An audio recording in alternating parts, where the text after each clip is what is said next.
అసలు కడుపుకి అన్నం ఎలా తినబుద్ధి అవుతుందో నాకైతే అర్థం కావట్లేదు. అందరూ వదిలేశారు కదండి, మీరెందుకు ఇంకా టాపిక్ లేవనెత్తుతున్నారు అని కొంతమంది కామెంట్స్ పెడుతున్నారు. కానీ ఎవరూ వదిలేలా. సోషల్ మీడియాలో డిబేట్స్ జరుగుతున్నాయి. టీవీ ఛానల్స్లో ఇంకా పేరు మారి మ్రోగిపోతూనే ఉంది. అనసూయ, చిన్మయి అని. ఎక్కువగా అనసూయ. దీనమ్మ సన్నీ లియోన్కైనా విలువ ఉంది, ఒక పోర్న్ స్టార్. ఆవిడ విలువిస్తున్నారు ఆవిడకి. అనసూయకు విలువ లేదు.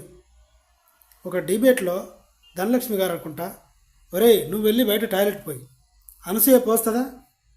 నీ పిల్లానికి నువ్వు బికినీ వేస్తావా? అనసూయ బికినీ వేసుకుంటే నీకు మూడొస్తుందా రాదా? ఇలాంటి అసభ్యకరమైన పదజాలంతో ట్రోల్స్ జరుగుతున్నాయి.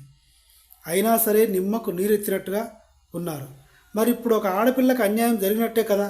ఇప్పుడు ప్రకాశ్ రాజు గారు ఎందుకు రాలేదు? రాలే. ఇప్పుడు సినిమా ఎందుకు మాట్లాడలేదు? చేత కాదు. తర్వాత నాగబాబు గారు ఇప్పుడు మాట్లాడచ్చు కదా, అనసూయ లాంటి స్త్రీని మీరు ఇలా మాట్లాడొచ్చా అని. ఇంత జరిగితే రాశిగారి విషయంలో, హీరోయిన్ రాశిగారి విషయంలో రాశిగారి ఫలాలను మాట్లాడితే రోజా గారు హిహిహి అని ఇగిలిచ్చారు. దానికి అనసూయ సపోర్టు. అది రాసింది ఆ జబర్దస్త్ ఆదిగాడు. దీని గురించి నేను సారీ చెప్తున్నానని ఒక లెటర్ రాసింది. సారీ చెప్తే సరిపోతుందా? మరి ఈ సారీనే కదా శివాజీ గారు చెప్పింది.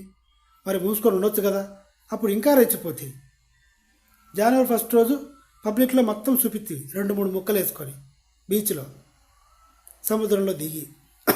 ఇప్పుడు ఎంత ఘోరంగా ఉందంటే అనసూయ టాయిలెట్లు, మోషన్స్, ఆమె కడ్రాయర్ చాలా జుగుప్సాకరంగా బయట ట్రోల్ జరుగుతుంది.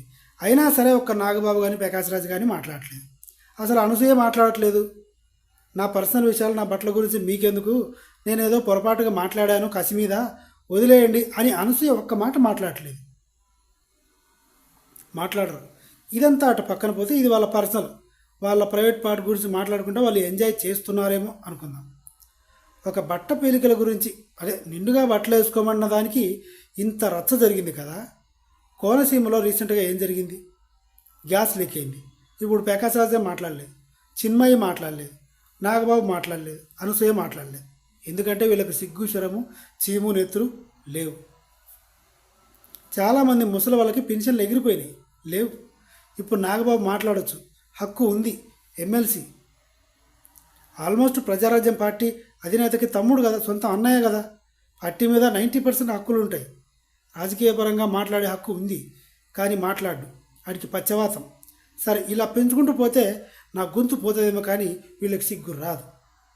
అనసూయకి సిగ్గు లేదు, చిన్మయికి శరం లేదు, ప్రకాశ్ రాజు గారికి బుద్ధి లేదు, నాగబాబు గారు మరి ఉన్నా లేకున్నా ఒకటే. ఇంతకంటే ఏం చెప్పలేను. జై హింద్.